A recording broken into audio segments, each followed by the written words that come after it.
Hello, Guitar Smarts fans. Before you check out this podcast, I want to make you aware of a cool new place where you can interact with other Guitar Smarts listeners. It's a Facebook group called the Guitar Geek Hangout. That's where we hang out and talk about all things guitar. So, if you like the Guitar Smarts podcast, come and chat with Kiran and myself over in the Guitar Geek Hangout on Facebook. Maybe check out some pre-podcast clips and even get involved in asking and answering lots of questions from the other page dwellers.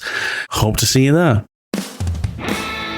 But the stuff that's coming off the board is going to end up on eBay. You know, it's not going to go in a cupboard or anything in case I need it down the line. It's well, if I need it down the line, I'll just buy another one. That's such a holistic way to view the world. Like, there's another one of those out there, and if it was meant for me, then it shall return. And that's brilliant. Whereas I'm more like the Joe Bonamassa side of things, without the multi-millions in the bank account, where I'm like, these are my precious things. My precious, they will live in my precious cave, and I will slowly just withdraw into myself. Really. I'm Gollum to your Buddha. Never before in Guitar Smarts history. I know. I am the Gollum to your Buddha. Right, absolutely brilliant.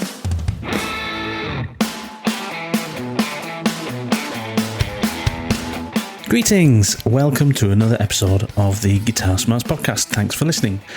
This week we are discussing G.A.S, or to give it its full name, Gear Acquisition Syndrome. Is this something that is particularly prevalent in guitarists, or do all musicians suffer from G.A.S? Why is it that most guitarists are always on the hunt for new equipment? Adjusting the rig, buying new guitars and pedals and building their collection? We try to answer that today. As always, come and join us on our social media pages at facebook.com/guitarsmarts and on Instagram at guitar_smarts. And finally, remember to subscribe or follow wherever you download your podcasts so that you don't miss another great conversation like this one. That's enough from me. Let's get to it. Hi, Kiran. I'm good, mate. I'm really good. It's becoming the standard intro to a podcast. Hi, Kiran. One day I'll say, mate, I'm terrible. I'm just not in the mood today. But that hasn't happened yet. That'll be the end of it. Then the end musical cue. And I'll say, that was another interesting podcast. And you'll say, don't bother about liking and subscribing. He's in a bad mood. It's probably not worth your effort. Don't come back next week for more. Yeah, don't stay tuned. Listen to the back catalogue. There's some great stuff in there. But exactly. Well, that hasn't happened though, so I'm glad you're all right. Your week been good? Yeah, it's been really good, mate. It's been really good. I'm in a great mood today. Week has been really interesting. Again, let's go properly British, because the weather is just dire at the moment. I don't know where spring has gone. We have seasons in the UK, but the seasons have got all messed up. So it feels like we're in the middle of winter / autumn at the moment, when we should be getting ready for the beach weather. That's a bit rubbish, but it's meant more time indoors and playing a bit of guitar this week and doing some kind of sit down and guitar research for some project stuff that I want to do with some guitar setup stuff. So so that's been cool. Oh, and just as we were prepping to start recording, I just had a text through to say that somebody has bought one of my guitars that I've been selling. I sold a guitar, Matt. Can you believe it? You've sold a guitar? I'm getting rid of a guitar. Yeah. Are you okay? It's been a weird week, right? I've sold a guitar. I know. We'll talk about it later. But, let's talk about that now. So it's the... I've mentioned this in previous podcasts when we started talking about the state of the second hand. Oh, was it the Epiphone? Yeah, exactly. Okay, got it. Yeah. So it was that one that I was kind of umming and ahhing. I took it off Facebook Marketplace after we had that conversation about the state of the second-hand guitar market and how people were charging too much. And I thought, well, I think I'm probably charging too much for it. So I took it off. And then, my guitar acquisition and gear acquisition syndrome continues. And so I thought, you know what? This is a great guitar. It's a brilliant guitar, but it's not one that I'm playing at the moment because I've got probably too many. So it does need to go. It should be sold. Someone should go and enjoy it, and I'll just put it on for a bit more modest price, and one that, you know, is attractive and reasonable, rather than just trying to make money out of it. So I did that, and it's gone to someone who's delighted. So yeah, I'm going to set that up for them, put a new set of strings on it, and get it all spot on, and then they're going to pick it up. I wonder if they know how lucky they are. You know, because knowing what, like you've mentioned yourself before, you're all CD with keeping your guitars maintained, clean, for sure. You know, in good condition. You know, I hope they realise when they pick it up how lucky they are, because it's going to be a killer guitar without a doubt. Well, it is in great. It is in absolutely superb condition, and actually, even though I advertised it on Facebook, and I've had a few people contact me about it this week. The text actually came through from one of Damien Lodrick's friends. So I have a sneaking suspicion that Damien has been chatting to somebody who's been interested in buying a guitar, and he said, well, this guy's got a guitar for sale, so if you're looking for a guitar that is going to be set up and perfect, maybe have a look at this one. So I actually probably owe Damo a pint for his hand in this. So, but yeah, shock, half a pint, exactly. Shock revelations. Kiran actually sold a piece of gear. So yeah, that's me. How about you? How's your week going? My week's been all right. The week's been very busy with work, but that's good. I like being busy. What have I been listening to this week? Toto again. Sorry, I can't help it. Actually, specifically the Fahrenheit album, which I haven't really listened to before, but heavier album, right? Yeah, exactly. A little bit more kind of intricate, maybe. But I really like the set. The seventh one is my favourite so far. Right. But also been listening to a bit more kind of rock stuff, like the Winery Dogs, which is like Richie Kotzen, Billy Sheehan from Mr. Big, right. Mike Portnoy from Mike Portnoy from Dream Theater. They're a great rock band. Their first album is absolute killer. Just riff rock, really great guitar playing and bass playing. Just all around, it's superb. Phil X and the Drills I've been listening to as well. Oh yeah, I've been listening to Phil X and the Drills this week. Yeah. Their version of Superstition, just, you know, I mean, he just Phil X's it. It's great. Oh, it's exactly what he does. Yeah. He Phil X's everything. He's such a brilliant guitar player. Yeah. And I also love his kind of attitude to life, in the fact that he's 55. And you wouldn't think he's 55. You wouldn't think when you see him play or talk or anything that he's 55. And, you know, obviously he's taken over from Sam Bower in Bon Jovi. Yeah. Fantastic. Just a superb guitarist. A prolific session guy, actually. He you know, does a lot of session work. You wouldn't realise it. But as well as them, because we've been looking over the last week at UK blues as well, I've been really getting into the Cinelli brothers, who are just a superb UK-based kind of Chicago blues band. And also a young lad called Connor Selby as well, who is a brilliant British blues guitarist, young lad, and really, and that's what I've been enjoying listening to this week. Guitar practice wise, I've done almost none because I just haven't had the time to. But what I have tried to is try and organise myself a little bit better, so that when I do find half an hour to practice, whatever, I've got some material to draw from. And, so trying to give myself, like a list of things that I could practice in half an hour. So when I get the chance to, I'm making use of that time rather than. That's a good idea. Like a little to-do list, so you're not kind of sitting there going, right, I'm in the mood for playing guitar, what am I going to do? And then you end up just playing with pedals and working on tone, and then going, I haven't actually practiced anything. I'm just noodling. Exactly. So pretty good week for me. Cool. But what are we talking about this week then, Kiran? So, your favourite subject, arguably. Well, it is. It is my kind of favourite subject. So, only because it is both a pleasure and a sickness. So, in episode 19, we covered some very practical stuff, right? All the incidental items and gig bag essentials that you need to get gig ready again after lockdown and stay out of trouble in a gigging emergency. But this week, I think we need to take a departure from the very practical and very logical things that we discussed in episode 19 and get back to get back to the much more desirable and emotional and sometimes downright foolish stuff of what we all have to some extent, which is this gear acquisition syndrome and buying and acquiring shiny new toys. So I think we should broach the subject today, and It'd be really good because we come at it from different perspectives.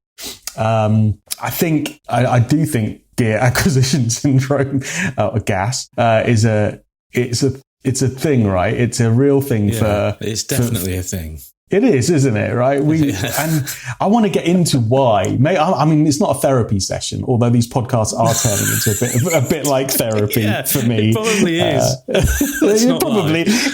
Okay. Yeah. No, let's be honest. It probably is a bit of a cathartic therapy session. And you just hit the nail on the head, by the way. You just hit the nail on the head when you said it's a sickness and a pleasure, or whichever one it was. That's so true. It really is, isn't it? It's a torture. It's a kind of sweet torture. Yeah. So we're going to get into that a little bit today, and maybe we can coach each other on the right way to this illness. I mean, like for some people, if you're like Joe Bonamassa and you have the ability to go out on global gear safaris and literally buy everything that your heart desires, then great. But I don't think I think this affects everyone, from the likes of Bonamassa all the way down to the kind of impoverished student, which I was for many years, like dreaming about a first, guitar in that guitar shop window, that kind of Wayne's World moment where you kind of walk in and you look at it and you go, oh, one day she will be mine, but but you don't have the means to do it. So look, we're all searching for tone improvements. We all like gadgets. I think as musicians, we all like the latest gadgets, so we get tempted by that. There's so much coming out, on the market all the time. And, we all aspire to sound like our idols and use what they play. And, so that is all wrapped up in it. But I think we should have a chat about, what's healthy, what's normal, but more importantly, maybe the way to... It's not, is it? I'm trying to justify some of it, but I already know there's no justification.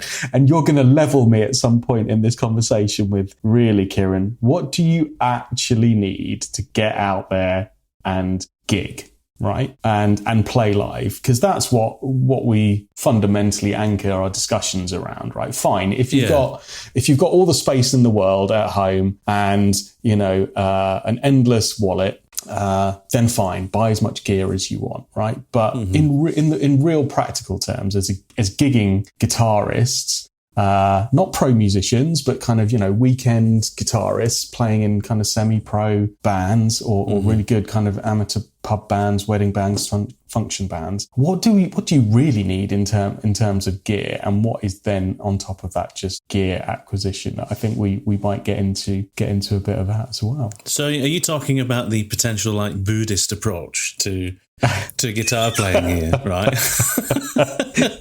of just what is the minimalist approach to what we need, because that's not a very big list of stuff, is it? Well, really, for you it's not, right? No. And I think if there was a Buddha of this, you certainly sat underneath that Bodhi tree and reached nirvana a long time ago, right? Exactly. Yeah, I'm the kind of I'm not the antithesis of somebody who has gas. I have it. I just don't have the part of it at the end that actually hands over the cash. Being innately tight. I am very much my own worst enemy when it comes to treating myself to things, because for me, if I don't really need something, I do find it hard to justify things to myself. So I do tend to take that kind of, Buddhist approach to, just having the things I really need. But it doesn't mean I don't covet lots of I mean, I wish I had a wall, with 7 guitars behind me. I don't. It's just the 2 that I currently own. But what do you really need to go gigging? And it is basically just, it depends what gig you're doing, right? If you're in a rock band, you just need a guitar and an amp that you like the sound of. Maybe a couple of channels on the amp so you can switch between things. If you're doing function gigs, you need to have something that allows you to get a variety of tones. And that might be from multiple guitars, multiple pedals and things like that. So in my mind, that's basically it. But you still, even in your mind, which you have a level of comfort and practical approach to gigging, which is minimalist and serves a purpose because you're an accomplished player and you can get the tones that you need from modest gear, and it doesn't impact in any way, shape, or form. A lot of us also kind of dig into or delve into the gear acquisition because we're constantly chasing for that sound that's in our head, or sometimes to compensate because we kind of need something or want something that we feel is going to help us out to make us a better player or to make us sound, better than we are potentially. And I think it is fair to say that there is no compromise or there is no making up for spending that time and even money in the way of getting some lessons or some help, from a good guitar teacher. That's the biggest investment you can make, and that's where you should really spend your money in yourself. But yeah, absolutely. But it doesn't stop us lusting after all of this gear. I don't know. Do you think other musicians have this? Is it? I mean, I know bass players have it to some extent. Yeah. When I speak to bass players, and I speak to some drummers who have it. Hang on, but it's not like they speak to bass players. I speak to bass players and drummers. Yeah. Well, I kind of sign language to drummers. Really, they prefer that kind of medium. It's kind of more pictorial based, I think, isn't it? Semaphore, or whatever it's called. Anyway, but you don't see drummers going around like buying 17 drum kits, do you? It's just not practical or necessary. No, yeah, exactly. I don't know, actually. I think some keys players, maybe, if they're into synths and things like that. I'm sure a lot of people that have home studios have gear acquisition syndrome, constantly buying mics and preamps and all kinds of things like that, plugins and stuff like that, software all the time. I'm sure those guys do. But I think it's a unique thing for guitarists. Why do you think that is? Yeah. I think it's probably a number of reasons. I think there's always this quest for the tone that you're trying to emulate. I think that's probably part of it, right? So if I buy some different gear, then it will give me the sound that I'm looking for, which I think that's a bit of a false kind of prophecy in many ways, because you've got to take that gear from that video that you've seen of somebody or from that live concert that you've seen of somebody playing it, and you've got to assimilate it into your own rig. And, that's making a big assumption that it's going to slot into your rig in the same way that it does in theirs, or sound as good at the volumes that you're going to be playing it, if we're talking about amps or pedals or whatever. So I think that's a kind of, it's a nice idea, but I think that's more just based on trying to sound like your idols and emulate the gear that they've got and have what they've got to try and get to their sound. And when really, spending some time learning their style, understanding what makes their sound from a theory perspective sound like it does is going to get you closer to their tone than going and buying their signature pedal. But it doesn't stop me doing it. No, exactly. And this is what I was going to say. I think you're absolutely right. I think it's that search for the improvement in sound or the sound that's in your head, like you say. But I don't think gas goes away when you get there. I think it still remains. I think it's a disease. I think you're right. Sorry to interrupt this super interesting conversation. However, if you've made it this far, maybe you should subscribe to the Guitar Smarts podcast. Go and do that now, and then let's get right back to it. I actually have a little bit of a theory as well, is that I think part of gas is because playing guitar or gigging, performing, is such a massively sensory event. Sure. The gas is also part of feeding into that sensory event. I mean, think about it. When you're gigging or playing guitar, it's the way everything sounds. It's how everything you have affects the sound. So it's your hearing.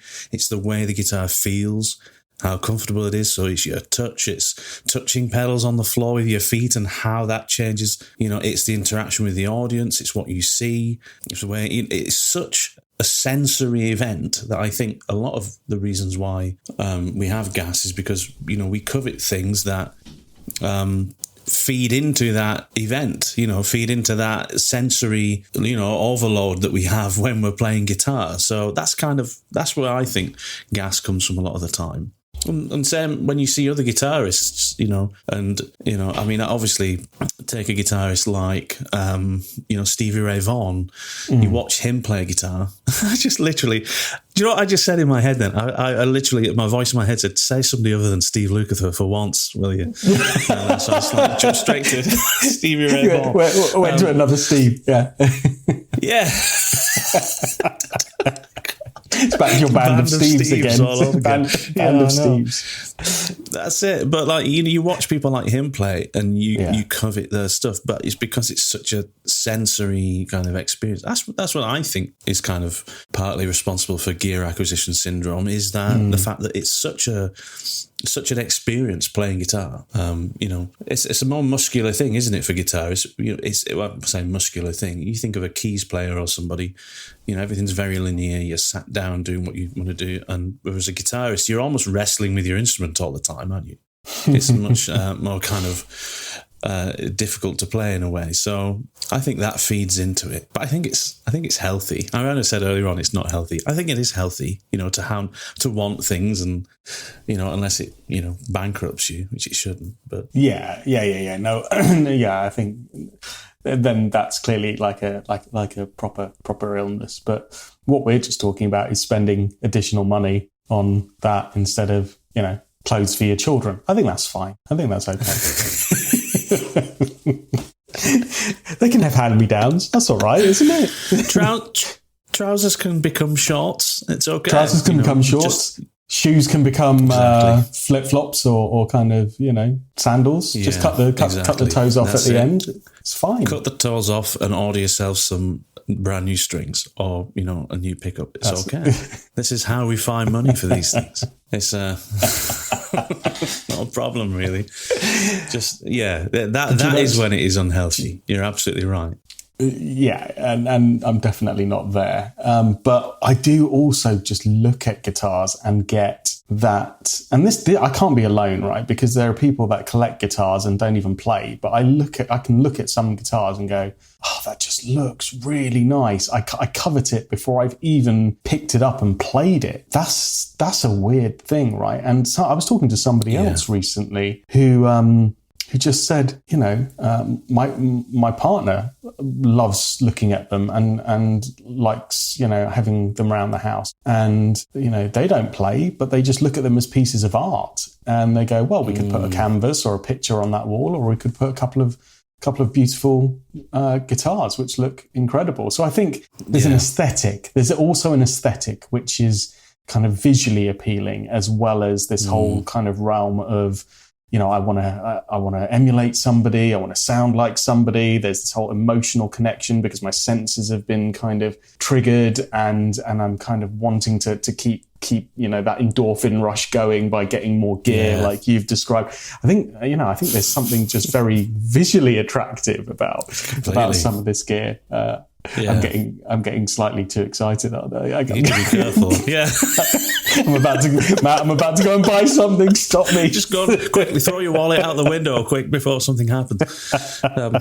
You're absolutely right, though. It is because, and I'm sure that a lot of people as well, especially over this last year, have been I bet there's a lot of people who would usually never buy a guitar without going to a music store and actually buying the guitar, who have still made purchases over this last year without trying guitars because they're just, they kind of satisfy that need to have something new. They've seen something that aesthetically, pleases them, and they've just got to have it, kind of thing. Yeah.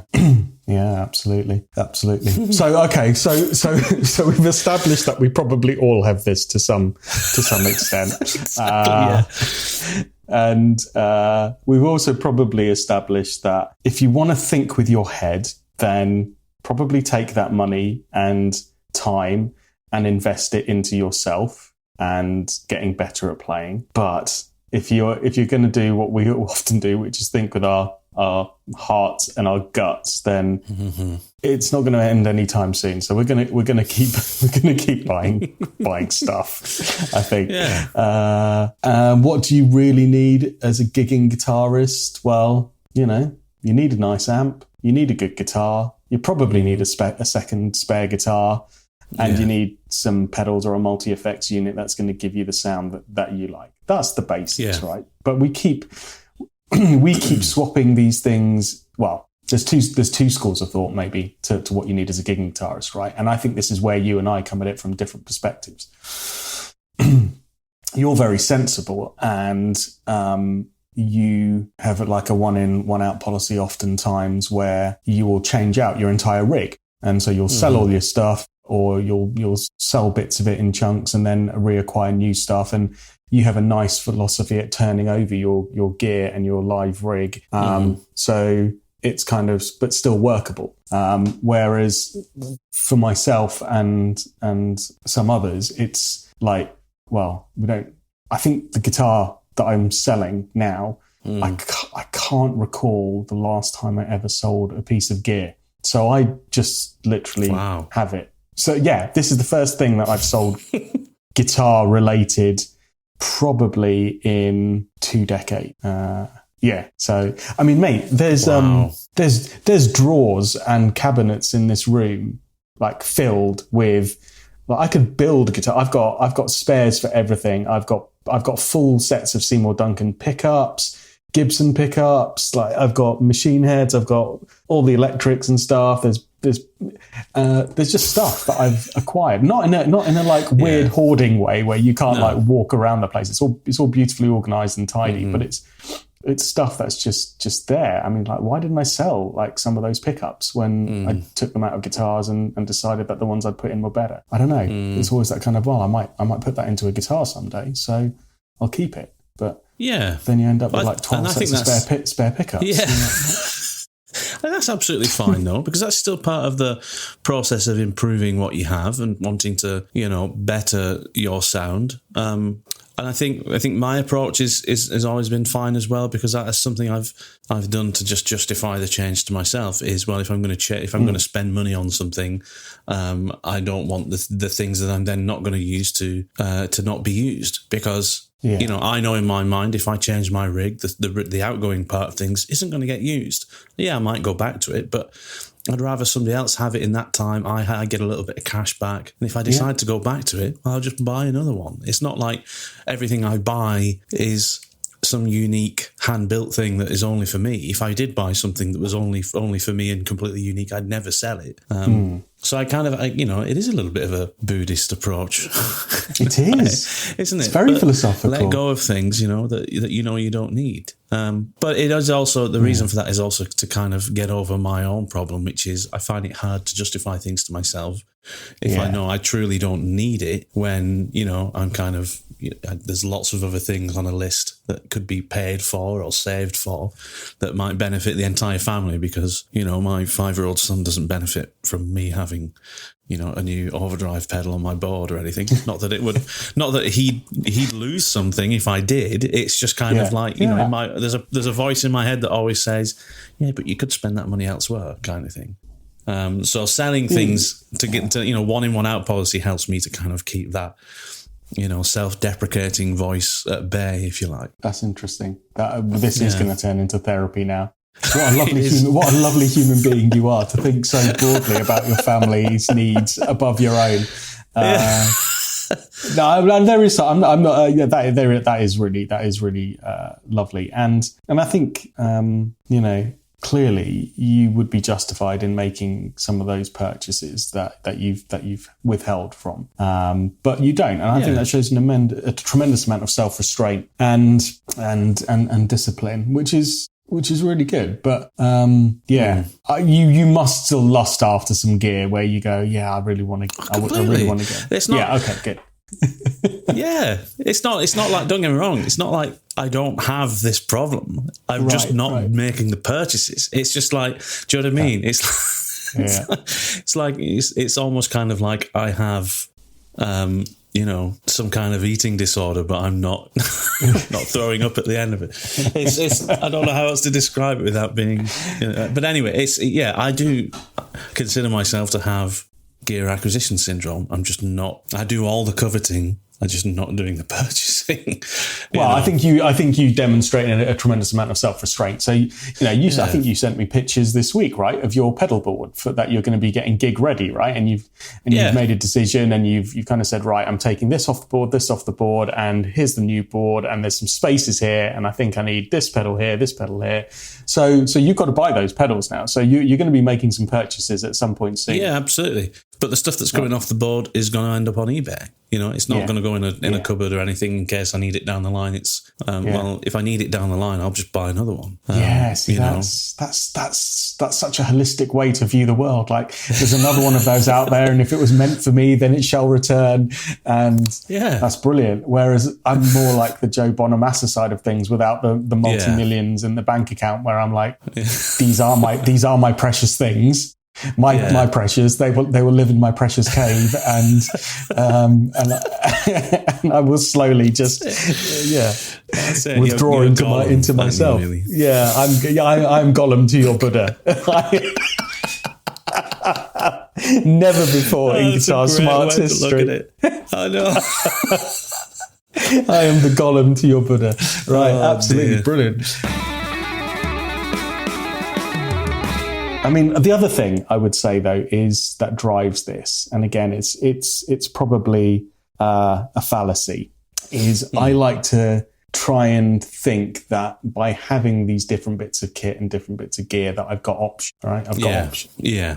So if I get, if I'm doing a gig that is, depping for a kind of more eclectic kind of function set, then I know that I've got a rig that I can put together that will satisfy that, and I'll go, right, it's going to be that guitar, these pedals, and that'll get me the sound that I need with this amp. And if it's a case of, well, I'm going to be playing some more rock stuff or whatever, okay, it's going to be this guitar, blah blah blah. But even having said that, that would probably just mean 2 or 3 guitars. But I didn't. I've kind of talked myself out of the logic behind that one. I think the point of having options expired a long time ago. But yeah.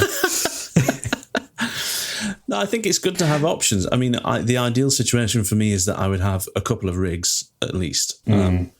What I would eventually like to have is the rig I currently have, which, or at least is that I will have shortly because I'm trying to update it, which will basically be like a rock band stroke kind of function band rig, which will be, a decent sounding overdriven amp that I will probably, just have, a couple of drive sounds and a compressor. Actually, one thing we haven't spoken about before, but one thing I like to do with a compressor is use it to bring my level down of the guitar so that it cleans up my amp. The clean sound for me, I like. Paul Gilbert does it. You can see some videos of him on YouTube doing it. But Paul Gilbert, when he plays live, he generally has an overdriven Marshall amp, and he'll have a compressor which compresses his sound, but the output level on the compressor is right down, so it reduces the signal going into the amp. So he ends up with a cleaner sound without as much of a volume dip, because now the compressor's maintaining a kind of signal. So that's what I like to do with an amp. If I've got a compressor, is use the compressor to give me my clean sound. So actually the amp is set to kind of this rock rhythm sound. Compressor is my clean, and then overdrive pedals for that. But what I would like to do also eventually is get myself something like a Helix or a headrush board, because I'm not in a band anymore, but most of my gigs tend to be dep gigs for wedding bands and function bands, and I just I prefer to turn up to those when I can know in advance that the sound that's happening is in-ear monitors with a decent sound engineer. Then I'd just rather turn up with a guitar and a Helix or something, and just not have a cab or anything to carry. Just plug straight into the Helix. The sound guy can take a DI out from the Helix and get the sound into the desk that way. And I can just program function type sounds, decent quality sounds from a Helix. Kind of like what you used to do when you were running kind of Line 6 stuff years ago, that kind of thing. So that's what I'd ideally like to have, the kind of, the user-friendly, easy gig rig for the functions and stuff, and something with an amp behind me for, getting the trousers flapping in the wind for a rock kind of blues gig kind of thing. That's what I'd like to have eventually. That sounds really sensible. So what are some of the best choices that you've made over the years then, do you think, in terms of purchasing? What are some of the things where you go, that in terms of gear acquisition, I'm delighted to have spent the money and enjoyed that piece of gear, be it a guitar, be it an amp, or be it a pedal. What's your kind of favourite gear that you've owned or still own over the years? Yeah, well, I'm gonna skip the guitars part of that because I've actually never really.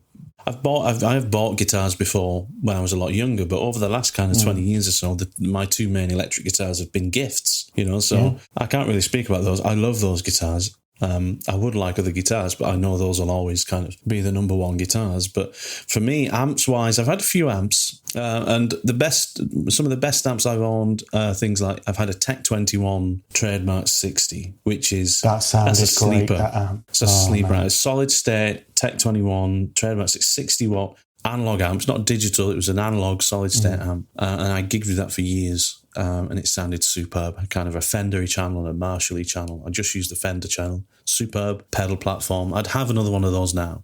You got rid of that, didn't you? I did, actually, yeah. Again, in and out kind of policy. I got rid of it, but it was knackered though. It had seen a lot of gigs. Was it? It's so reliable, never once broke. And I left that out in the rain once when I was cleaning out my van. When I was working out of a van once, I had it in the back of the van. And I pulled it out of the van. I spent about 15 minutes rooting around in the van trying to find stuff for work. And I came out and it had been raining and I hadn't realised. And it got soaked, and I had a gig that weekend, and it worked absolutely perfectly. Just so reliable. I mean, a lot of people talk about solid-state amps not being as good as valve amps, and I think valve amps sound fantastic. I think they do have a better sound in a lot of ways, but people need to get on board with solid-state technology these days. It's so much better than it used to be. I remember Tech hearing 21 that Trademark 60 was great. Honestly, it was, mate. I remember when you first showed me it, and I couldn't believe that it was solid state, and you kind of schooled me on that, and you were like, well, solid state isn't. I mean, and I've been playing solid state stuff for a number of years, right? I'd only recently started to get into valve amps, so I was kind of definitely a proponent of solid state and not a snob in any way, because I'd owned some really nice solid state gear that had kept me gigging quite happily for many years. But having moved over to kind of valve and getting my ear attuned to kind of how valve amps and things sound, I couldn't believe the sound that was coming out of that Tech 21 wasn't valve. It just had some of those dynamics and kind of things that you associate with a nice valve amp, and it was coming out of this thing. It was stunning amp. And it was super lightweight, really easy to work with, nothing complicated EQ wise or anything like that. It was just a great amp. I missed that. I would have another one of those in a heartbeat if I dropped on the right deal. I've also had the classic old Fender Hot Rod Deluxe 1x12, which again I loved. I got rid of that because I wanted an easier life. I didn't want to carry around a big heavy, and it's not heavy in the greater scheme of things. I know there's heavier valve amps, but for me, I just, a lot of the time, like I said, I'm doing gigs that I don't really want to do. It's wedding gigs. It's not music I like. I'm doing it because it's guitar playing. It gets me out and it earns a little bit of money, but I want an easier life for those gigs. So yeah, those two were really great amps. And I've had other amps as well. I bought a Jet City. Do you remember Jet City amplifier? I do remember Jet City, yeah. Which were kind of like a Soldano-owned company, kind of lauded as like Mike Soldano designed amps. But I don't know how true that is, but I once bought a 20-watt vintage style head from Jet City and one of their 1x12 cabs, and that worked out kind of super cheap in terms of the outlay for having that kind of that amplifier, and it sounded good. It was a good pedal platform, but again, head and a cab to a gig. I just wanted a little bit of an easier life, and I dropped on this deal for this Hot Rod Deluxe from a friend, so I thought I'll sell that and go from there. What about yourself, amp wise? In terms of best gear, I think I mean, some of the stuff is like the best one, and not just for kind of sentimental value, but one of the best guitars I've ever owned and still own is my first Epiphone Les Paul. Because back in those days, it was still, a considered purchase as a student. It was £400, $500 back then. And as a first electric guitar, I could have got something cheaper, but I'd kind of really had my eye on this. And I couldn't afford a Gibson, of course. That was just extortionate money back then, 16 years old. And I could have bought some cheaper guitars. But I think it was a good choice because it was at a nice build quality and price point that it allowed me to get out there and have a really reliable gigging guitar that served me for years and years. I mean, that guitar has been gigged more than any of my guitars. And for that reason alone, it was a great gear choice because it was clearly, versatile enough and could do all of the things that I wanted to for many years without needing more than that.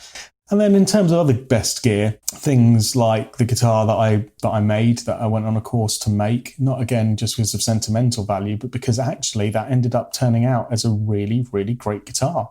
And so I would definitely advocate for people thinking about gear acquisition and what to buy next. And then particularly if you're looking at a guitar, go and build one. Go on some of these courses and build one. You'll learn a whole bunch of new skills. You'll end up with a guitar that has incredible sentimental value. But actually what I found is you end up with a guitar that, because you've selected all the component bits that you want, is you end up with a guitar that works for you, for what you wanted to do in a performing setting.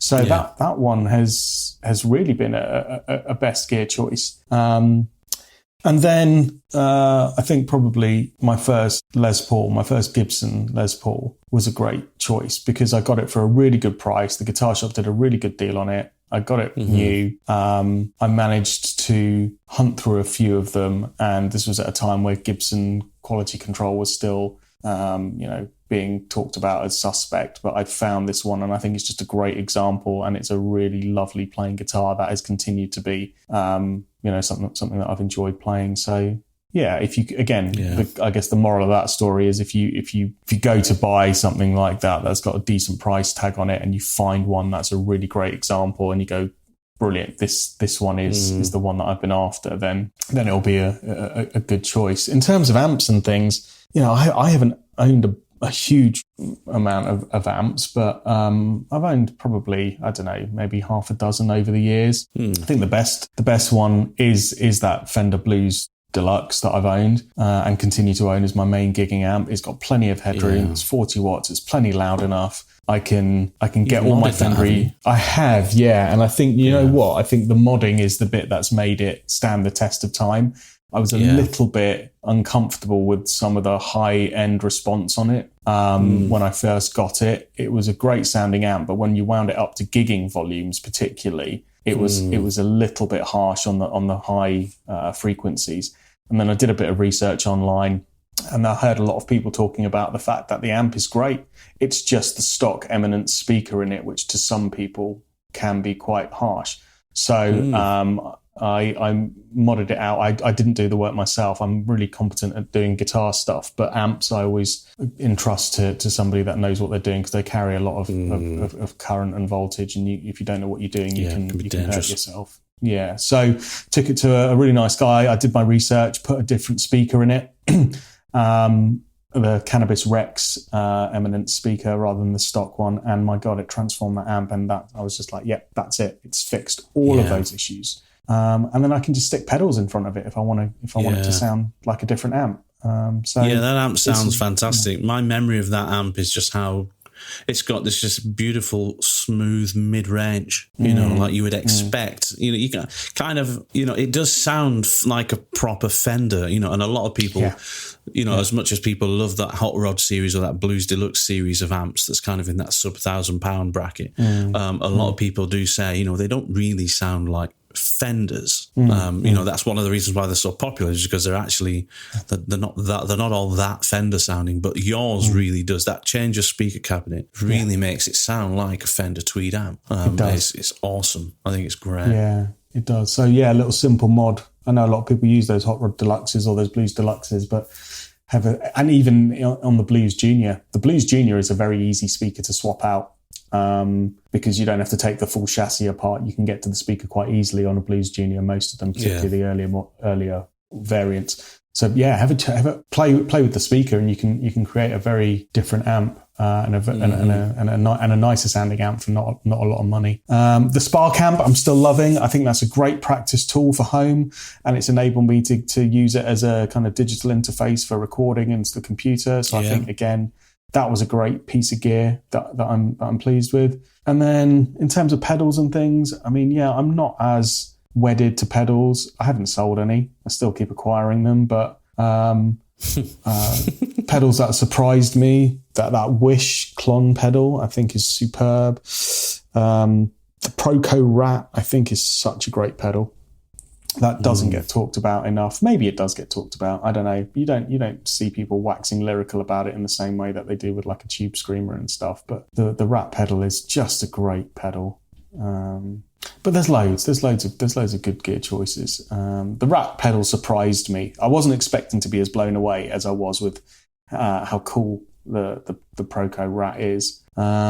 So yeah, there's a few good things. That Line 6 Pod XT, that served me really well for many years, and just having all that versatility in a floor-based multi-effects. So I think there's quite a lot of gear that I've owned that I've been really pleased with. But there's also gear that I've owned over the years, which is kind of like, and I have got rid of and sold a long time ago. But I was just like, that wasn't a great choice. So I have bought some stuff that I regretted and then got rid of it. You do that a lot, but I think in terms of guitars, I bought a Fender Japanese Strat in inverted commas. I was naive. I didn't really know what I was buying. I was quite young at the time, and I wanted a Strat and couldn't afford an American one. And the Fender Strat, the Japanese ones, were getting a lot of kind of praise, as they rightly should. They're incredible. The guitars that come out of Japan are beautifully made. Yeah. Across a whole range of manufacturers, not just Fender. And some guy basically down the pub had convinced me that this was a Fender Japanese Strat and I should buy it. and I did, if only because it looked like Clapton's Blackie. It was that. And I was like, yeah, I want that. So I parted with my hundreds of pounds, and then slowly realised over a period of time that that's just a Frankenstein's monster of a Strat. I think the neck was probably from a Japanese Fender Strat. Yeah. The rest of it was just cobbled together stuff, and it was a bit of a nightmare, that guitar. Buy the neck so that you've got the Fender logo, and then chuck a lot of cheap parts on it, kind of thing. That's a shame. I think that's what somebody had done, and they saw me off, definitely. And I put a lot of money into that guitar trying to get it good. It had a full refret. It had different pickups and all kinds of setups done to it to try and get it to be good, and it wasn't. So amps wise, I lugged around a 4x12, and you remember I remember it so well. 4x12. We were literally in I think, did you bring a 4x12 once to that blues club we played in London, that where Amy Winehouse was? Do you remember gigging there? I had it in, I do. I remember it was on Greek Street in Soho in London. And it was the club that Amy Winehouse made famous because she used to regularly gig there, and we'd got a gig there. And I remember having to drive on a Friday night after work with all my gear in the car into central London and trying to find parking, and I had a decent sized car, so it wasn't like this tiny little car, and I was just like, where the hell am I going to park this car in central London on Friday night? Ended up parking it in an underground car park in Chinatown and being charged like a fortune. Anyway, that's an aside. And then got to met you at the venue, and I was like, wow, this is a really, really small club. It was so small. Wasn't it? It was ridiculous. It was one of those where I think like my amp may have been on top of your amp potentially. Well, I didn't. I couldn't bring the 4x12 in and the head. No. So it stayed in the boot of the car, and I ended up using the house amp. There was a house guitar amp there, like a little 1x10 combo or something. And I ended up using that, and you put your amp on top of mine because, there was literally no stage space whatsoever. It was like a long corridor of a club. It was like a galley. It was like a galleyway, but it got busy and loads of. It was packed out with the 20 people you could fit in there. It was a good night. It was good. I remember leading up to that gig, we were all like, "Wouldn't it be great to get some more gigs kind of in London or a blues club or something instead of kind of pubs out in the West?" And we got that gig, and after that, we were like, "Let's stick to what we do." Let's. And then it took like 2 hours to get home and trying to load up at the end of the night. That wasn't the gig that made me realise that a 4x12 was not the way forward anymore. We did a gig, I don't know if you remember this one. It was in London, not quite central, but I think it was Battersea area, so pretty central. Yeah. And it was like a party boat or a party like kind of barge. Do you remember that one? Yeah, of course I remember that well. But I remember trying to lug a 4x12 like up this, it was Battersea Barge. I remember trying to lug this 4x12 up the gangplank to get onto the barge, like on the slipper. Can you imagine that?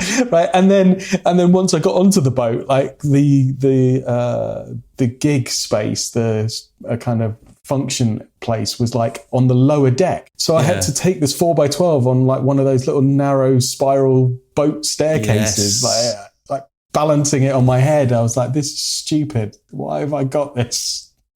Why? That was another good gig. And also, the other good thing is that like you had to I seem to remember setting up was even slightly easier than packing down, because by the time we were packing down, the tide had gone out slightly, and now the gangplank was like this really steep kind of climb to get up back off the boat. Oh God! I remember that. It is events like that do change your approach to gas, doesn't it? When you start thinking, hey, this is great. I now have another reason to go out and look for new gear and things like that. That's it. That's it. Because you don't justify by having what you have. Brilliant. No. I'm sorry. I need to go out and buy a new amp because I almost slipped on the gangplank of a gig I'll never do again. The 4x12 and Marshall head is fine, but not for those gigs. For those gigs, I need to go and buy another amp. So I do, exactly. The justifications continue, right? So I've made some bad choices, but what can I say? I before that band, I was in a rock band, and I think when I went for the auditions for that band, they basically said to me, we liked your playing, you're in, but you need to have a Marshall 4x12 if you want to be in this band. So I dutifully just went, all right, then fine, I'll go and get one. It was in hindsight. Fair enough. Anyway. You mentioned pedals earlier on. So for me, just kind of quickly going on, like pedals that I've really liked, anything by TC Electronic for me has always been just superb. TC, I just think their stuff is really, really great. I find it kind of utilitarian in a way, if you like, some people want to go out and get the expensive boutique stuff, like the G.A.S, Bliss audio and all that stuff is just absolutely stunning, but it's a lot of money. And if you're a pro guy, then obviously it's entirely justifiable. And if you can afford it, that's fine. But for me, I've always kind of looked at TC Electronics' range of pedals and thought, you're getting some serious heritage in these guys. These guys know what they're doing. They're like Boss, whereas the cost of it is just really kind of palatable, and they make really, really good kit. So that I like TC Electronic stuff. I've had some Tone City pedals as well in the past, which is also cheap stuff as well, but still sounding really good. And the Boss Blues Driver obviously is fantastic. So lots of decent stuff pedal wise. One of the interesting things that you put in the agenda was things that we've almost bought but glad we didn't, and things that we've almost bought and wish that we did. What's on your list for those things? So things that I wish I'd bought and didn't. I think I've mentioned some of these in the previous podcast. So there was that Larive acoustic guitar, which I waxed lyrical about on our Desert Island Gear episode, that I regret not buying. There was that Martin nylon strung acoustic, which I spent a lost afternoon trying out in a guitar shop and still think is one of the nicest acoustic guitars I've ever played, and I couldn't justify it, so I didn't buy it. I borrowed a friend's Mark II Blues Junior once, and he was looking to sell it, and I tried it out, and I just fell in love with it. But at the time, didn't have the means or the justification to buy another amp, so I gave it back to him. But that was a great amp, a great little, small venue gigging amp or jam night amp. That Mark II Blues Junior is great. And I tried a Mark III one a little bit later, and remember thinking this isn't as good as the Mark II. So there's been a few things. Plenty of Gibsons over the years where they released some particular Les Pauls that I kind of really thought, they're brilliant, but I couldn't afford it. So I always thought I was fine. I'll buy it later on when I've got some money, and Gibson then stopped doing it, or it didn't become part of their production line anymore. So I kind of missed the boat on that, and they later turned out to be decent collector's guitars, so that, you're now paying through the nose for them, which I just won't do, because I remember when it was, half that price, if not less. And I just go, well, I should have bought it back then, but I didn't. What about you? Anything that you wish you'd bought that you didn't buy? One of the things I'm glad I didn't, that I almost did, was a Gibson Les Paul Studio. So it must be about 5 years ago. I was in Anderton's with Lucy, my wife, and just having a mooch about because we were in Guildford at the time, and it's probably longer than that, actually. It must be 6 or 7 years ago, because it was before we had Daniel. And they had a Gibson Les Paul Studio for sale for about 600 quid. I was like, that's cheap, because you can't get the studios for that now. I think the studios are about $1,000. Studios about $1,000 now. Yeah. So, and I don't even know if they're called the Studio anymore. They might be like the Classic or something like that. I don't know the Gibson range very well, but it was only about 600 quid, and I tried it out, and it was lovely, and kind of I had the the go ahead. Nice. Kind of like, if you want it, get it. Great. And I was just like, no, I had that thing again of like, I can't do it. I could buy it, but I'm not gonna. It's silly to kind of spend the money on it, and I'm glad I didn't, actually, because I don't think I really liked the guitar. I think I was just looking for something that was retainable with a Gibson badge on it. Do you know what I mean? I was kind of like, I don't think I really like it. So I'm glad I didn't, because I think if I'd have bought that, I'd always be looking at it thinking, well, you just like a poor man's Gibson in a way. £600 would get me a much better Epiphone than it would have got me, a Gibson. So I'm glad I didn't do that, because I almost did. But things I almost bought that I regret not getting, and I've probably mentioned this before, was a Gretsch. So this was, again, I was in Music Shop in Epsom, I was in Guitar, and I tried out this Gretsch that Lucy pointed out, and I was kind of like, it seems okay. She's got this incredible ability to kind of point out guitars that I might not necessarily think I like, and then I try them out, and I fall completely in love with them. And she pointed out this Gretsch, and I didn't get it, but I still plan on getting it, probably this year. So those are the two main things for me. Nothing else really, but that Gretsch. It's a G5622T in Georgia green. That's the one. Yeah, that's the one I want. I remember. Yeah.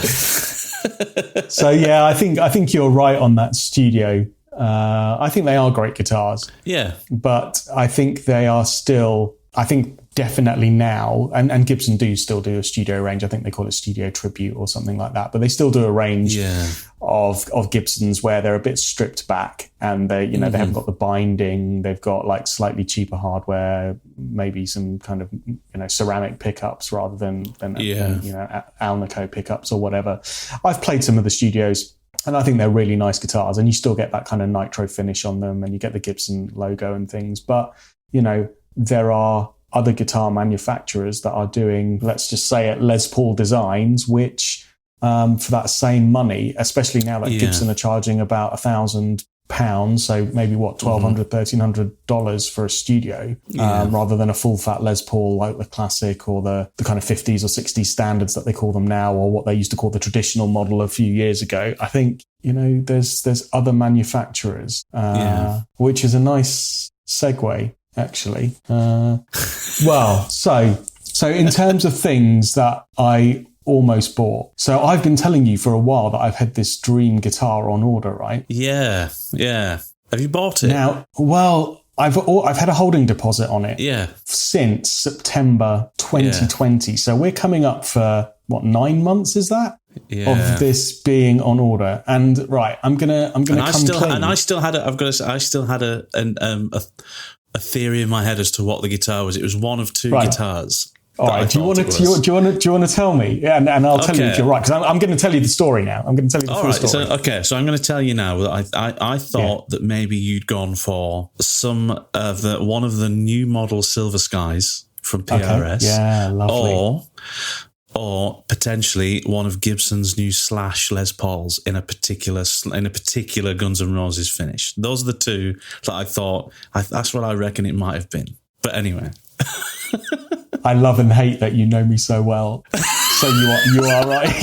You are right. You are really? Right. You are right. Right. Let me guess. It's the second one.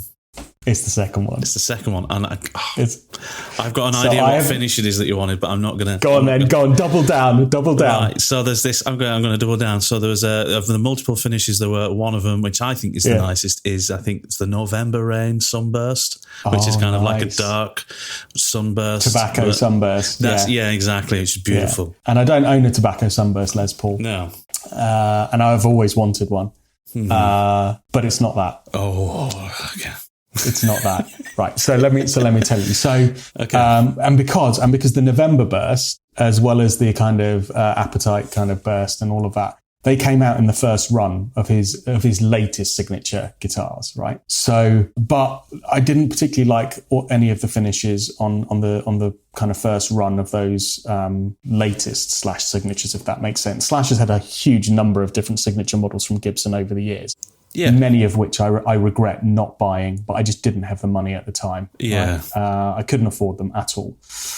But now in kind of 2019, 2020, he's released a whole new range with Gibson called the Slash Standard or whatever. And it came out in a few different finishes. And I was like, there's some really questionable finishes there. They've gone like they've got one which is supposed to be like the Appetite for Destruction kind of Chris Derrig Gibson copy that he had, which is like a kind of very flamed lemon amber drop kind of color, which is nice, but okay, it doesn't do that much for me. I know people love that one. They did a November burst, which is like the tobacco, and then they did like a really weird kind of red and green Anaconda burst, I think, and people love them. That's cool, but just for me, it wasn't the classic, right? So I have always coveted his gold top that he used to play in, and the gold top had like this mythology around it in terms of no one quite knew what it was, and even Slash himself said it just sounded incredible, and he owns hundreds of guitars, right? And it got stolen sometime in the 80s or 90s. I think it was in the 90s it got stolen,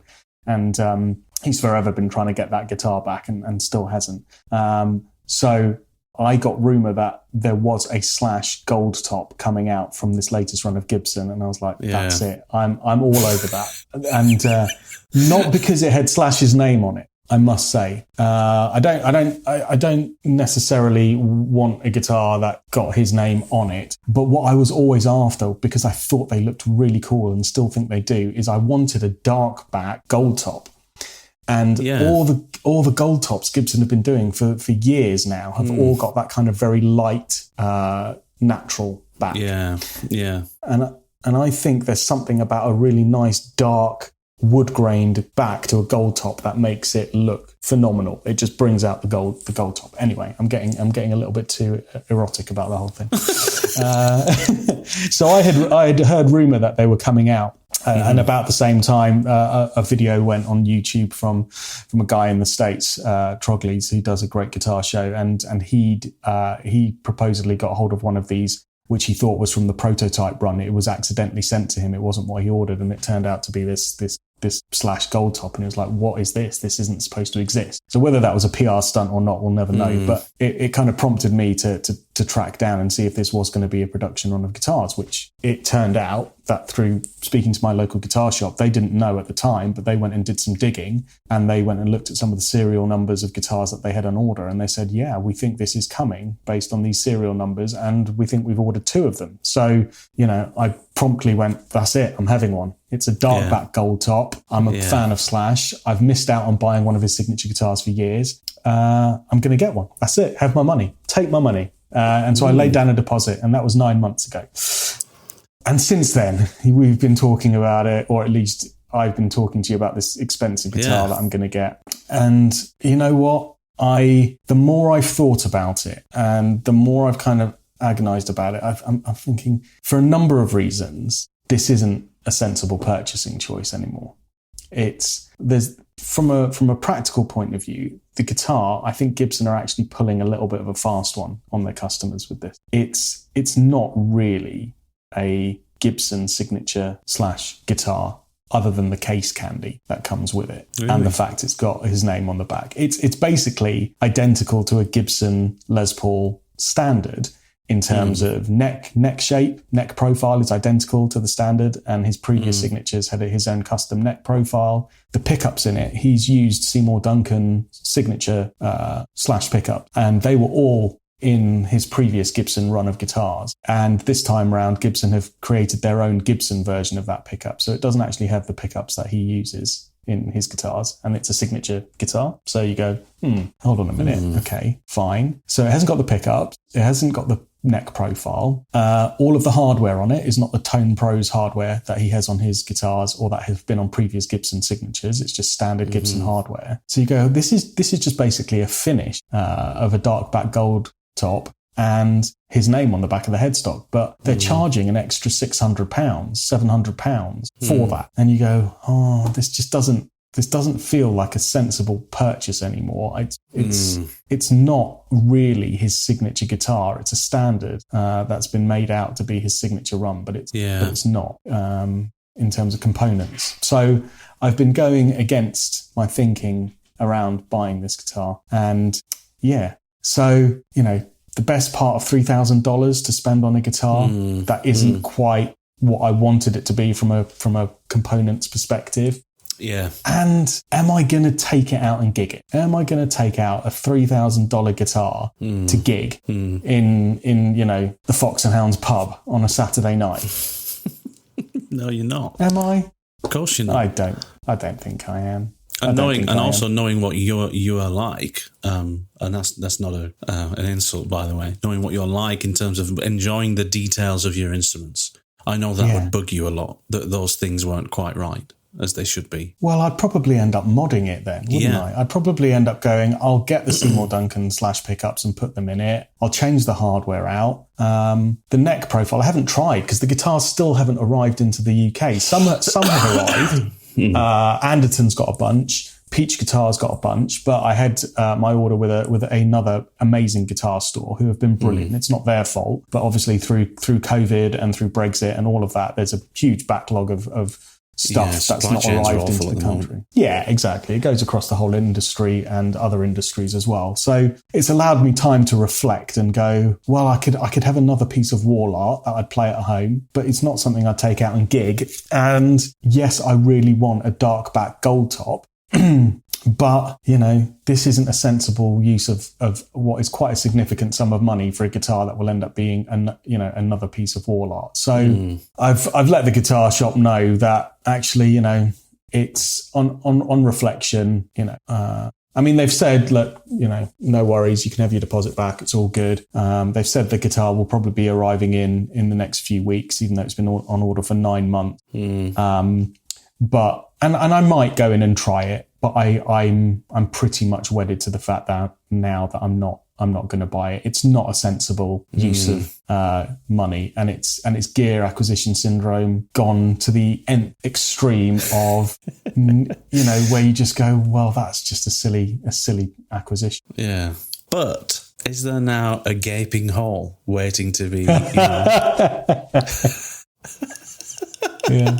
If you got this cash burning up, put a hole in your pocket now, is it a case of, well, you're back to just not having that guitar and you'll see what happens, or what's going to happen instead, Kiran? Well, I don't know. I do know. I'm still looking for a dark back gold top, right? And Gibson have been doing the 57 custom shop dark back gold top for a long time, but that's even more money. That's like $4,000 or $5,000. So I'm not going to spend money on that, and that's definitely not going to get taken out and gig. But when it comes to the Gibson Les Paul, I'm quite particular in terms of, yes, I could get an Epiphone version, but it doesn't have the Gibson headstock shape. Forget the Gibson name on it, just the headstock shape. Even though I own, a couple of Epiphone Les Pauls, I still love the Gibson headstock shape. Yeah, I agree. And then other people that kind of copy the Gibson Les Paul, they don't quite get the shape right. They kind of change it slightly so it's not quite right. So you go, I'm just either going to have to look on the secondhand market and wait for something to come up that's right, and that is a dark back gold top, or I'm going to have to try and be patient. And I've been looking for one for years, but then something happened this week. And you don't know about this. So something happened this week. And I stumbled across a range of guitars that have come out from Tokai, who, as we all know, got in trouble in the 80s for basically copying Gibson Les Paul to the point where Gibson filed a lawsuit against them. Because they were that good. Because they were that good. Yeah. And Japanese-made Tokais, Tokai's a Japanese company, the Japanese-made Tokais are still half the price, brand new, of a Gibson, and have a reputation of being better than many production-run Gibson Les Pauls. The Japanese manufacturing quality and standards are just superb. And you don't get a lot of them leaving Japan. They do go to other markets globally, but not in the huge volumes that would mean that you see them everywhere. So I was kind of looking at some of the Japanese kind of Tokais and things, thinking, well, they copy the Gibson Les Paul really nicely, and maybe I'll get what I'm looking for. But they don't do a dark back gold top either. And then this week, I discovered that Tokai, not for the first time, but have redone their Tokai Made in China series, right? So these are guitars that are made in China, but under the instruction and oversight of the Japanese luthiers. Okay. So to the same standards, but with slightly different components, and obviously made in China, so cheaper. And so I went hunting and digging, and they do a dark back gold top. Do they say it really? Oh, yeah. So then this happened. No way. So for the listeners, what Kieran's just done right at the end of the podcast, he just pulled out the guitar he's been talking about the whole time, was wanting, and there it is. Right. Not So this happened, which was quite spectacular. Yeah, that is beautiful. But then also this happened. What they multiplied? You bought two. So here I was for a second thinking Kiran finally got over his gas. He didn't buy that guitar. Actually, it's got worse. He's bought two. That is incredible. They're both incredible. Are they the same guitar then? Yeah, so they are both the same guitar. Right. So unbelievable. They are stunning. So they're a dark back gold top. Yeah. They're made in China under Tokai's kind of licensing and oversight.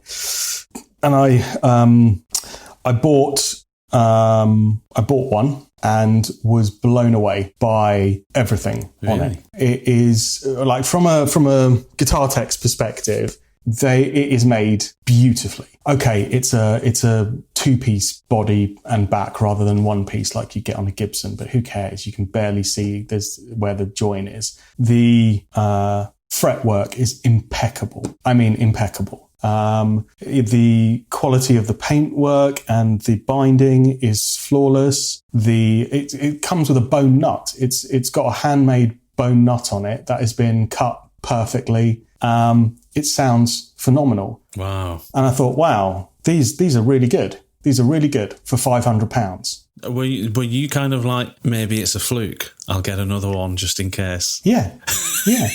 Exactly right. With the intention of not keeping both. Yeah. Okay. So I spoke to the company. I said, look, can you send me another one? I'll pay for it.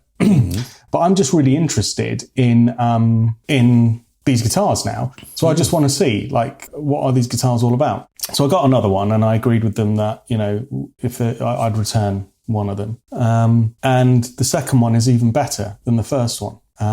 Really? Yeah. So the first one you got was a bad one.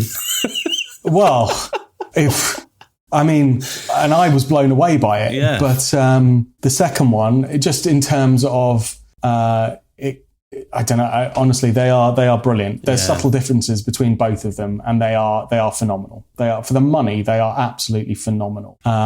So I'm going to take out the stock pickups. Yeah. And put in some iron gear pickups, which people that are know I rave about. I think they're incredible pickups. To not because the pickups that are in them are bad, but I just prefer the look of an open coil humbucker. And whilst I could take the cases off these pickup, I'm trying to replicate that kind of slash gold top. So I'm going to put in the iron gear pickups that are basically a very, very good reproduction of his own kind of signature pickups. And I might change the caps in it just to kind of play around with that. I mean, that's pennies we're talking about, and a little bit of soldering. Exactly.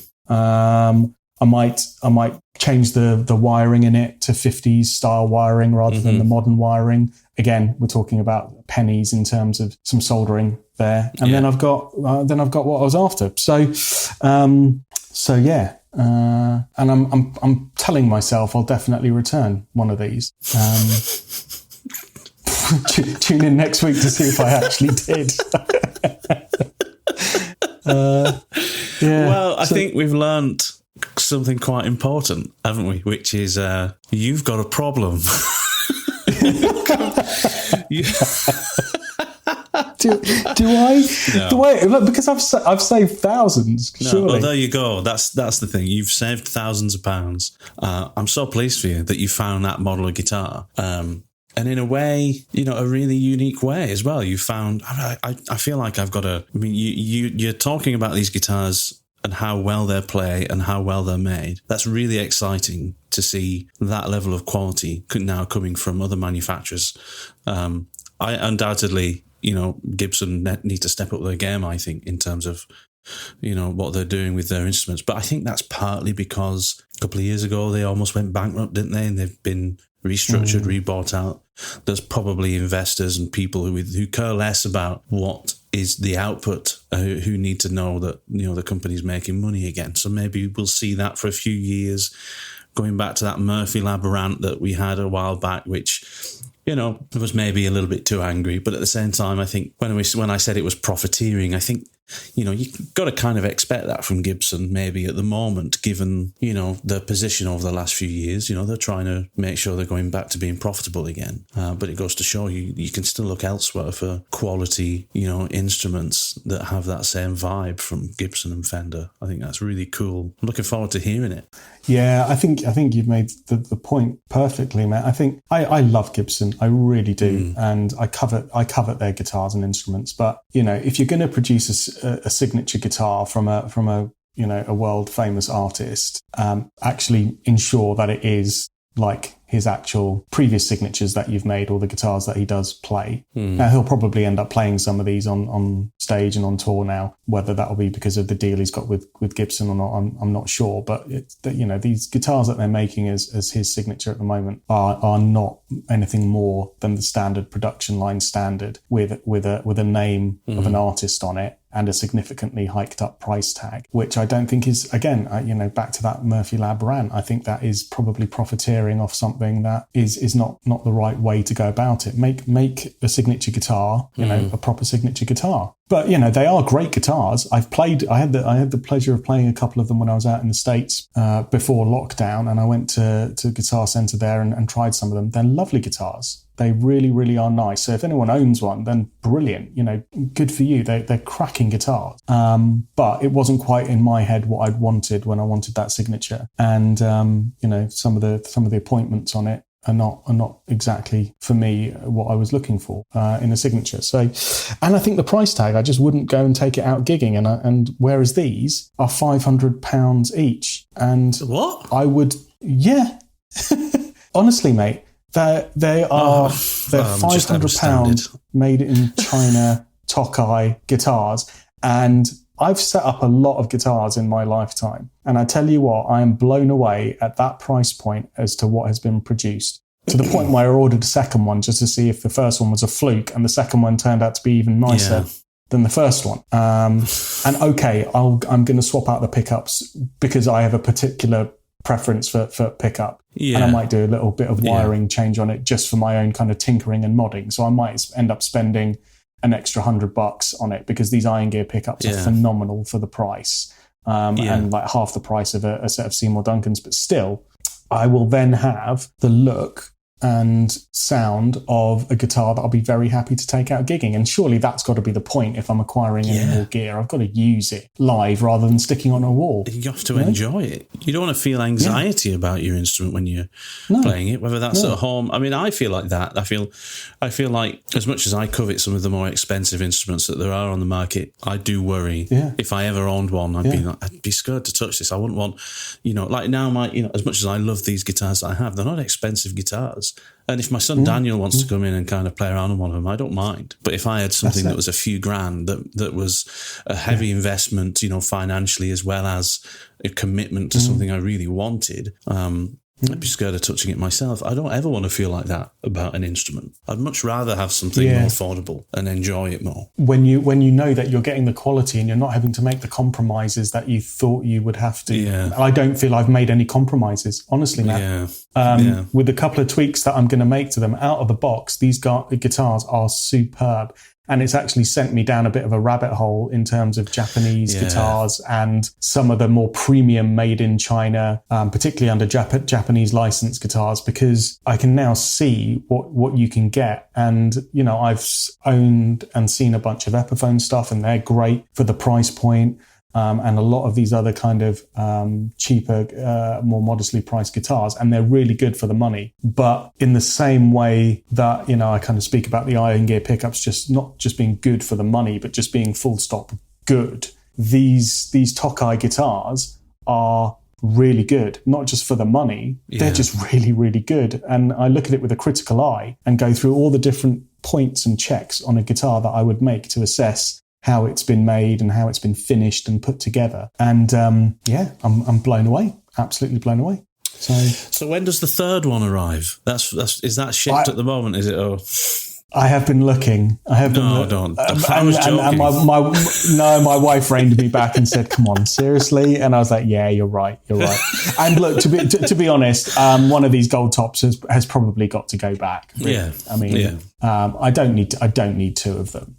I just wanted to see, and because I was buying these online, right? And because I wasn't able to go into a guitar shop and try them out because we're in lockdown. Yeah. And I do really feel that there is this thing about being able to try a guitar and connect with it. And for the amount of money that it costs to get another one shipped out and then I could return it for a small delivery fee, I thought, well, why not do that? And then I can try out a couple of them, pick the one that I like and return the one that I don't need. Right, that's the beauty of doing Amazing. it. But from this exercise, they're great. They're great guitars. Well, I'm over the moon for you, mate. It's so great, and it's the perfect place to wrap this up before you tell me that you've got more guitars on order or anything like that.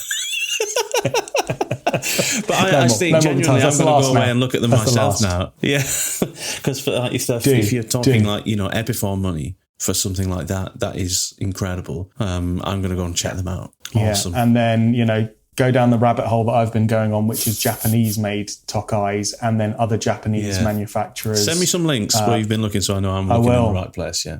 I will. I'll send you some stuff. And let me know if you want to buy a barely used Tokai Gold Top, mate. I've got a spare one going. It's damn good, I tell you. Oh dear! What a great story. Guitar acquisition syndrome, mate. Yeah, I know. Well, this was meant to be a therapy session. Like going to Alcoholics Anonymous and somebody breaking out a bottle of Jack Daniels. It's just. Can we not overlook the fact that I said no to a Gibson Les Paul that I'd had on order for 9 months? I thought that was a tremendous amount of restraint on my part. Yeah, it's true. That's true. Yeah. You relapsed though immediately. That's the thing. Yes. Okay, you turned down this guitar you've been hankering for years. That's absolutely fine. But your response was to buy 2 guitars that look like the guitar you've been hankering for years. So I see your point. I think that's a point well made. I think you've reacted badly, is what I'm saying. But it seems like it's paid off at the same time. Yeah. I think so. Brilliant. I've rebounded, haven't I? I've rebounded. Exactly. Oh well. Look, tune in next week. That was superb, mate. I really enjoyed it. Awesome podcast. Awesome conversation. I'm so pleased for you with those guitars, mate. But I'm looking forward to finding out more next week about how well they play. Are you doing any work on them over this next week? Yeah, I will be. So new pickups are going to go in. A couple of little wiring tweaks, and just give them my own particular setup. Even though out of the box they were pretty spot on. I'm going to set them up properly and do all of those things that we talked about in the guitar maintenance podcasts. Yes. Guitar Maintenance 101. Going to do all those things to it, and so I'll tell you how I get on with that over the course of the week, and we'll discuss it on the podcast. But yeah. More so than not, I'm looking forward to lockdown ending and us being able to get back out there and gig and I can't wait to keep these guitars. Awesome. This guitar, yeah. Brilliant. I can't talk about them in the plural. One of them has to go. Don't do it. Can you separate twins? You can separate twins, right? Don't That's okay. do it, Kiran. Stop it. Stop looking for reasons to keep them both, okay? You've got a problem. You need to admit it first and send one of them back. Or to me. Send it to me, I'll send it back for you. That's fine. I'm happy to help with this problem, okay? I don't know when the refund will arrive. Maybe when we hit a certain number of listeners, we'll do it as a giveaway. How about that? I could caretake it up until a point where you heard it, listeners. Yeah, there you go. Kiran will give you the opportunity to prize it from his hands. My cold dead hands. No, I'm serious, Matt. How about that? If this podcast, we need to define what the rules will be, but if this podcast, and we have some amazing listeners globally, so thank you for all that support. But if we hit a certain number, which we need to define, maybe this will become a giveaway for the podcast. Interesting. Definitely food for thought. Food for thought. I nearly said then. I said the words properly. We've done a lot of talking. Anyway, let's wrap it up. Good to speak to you this week, Kiran.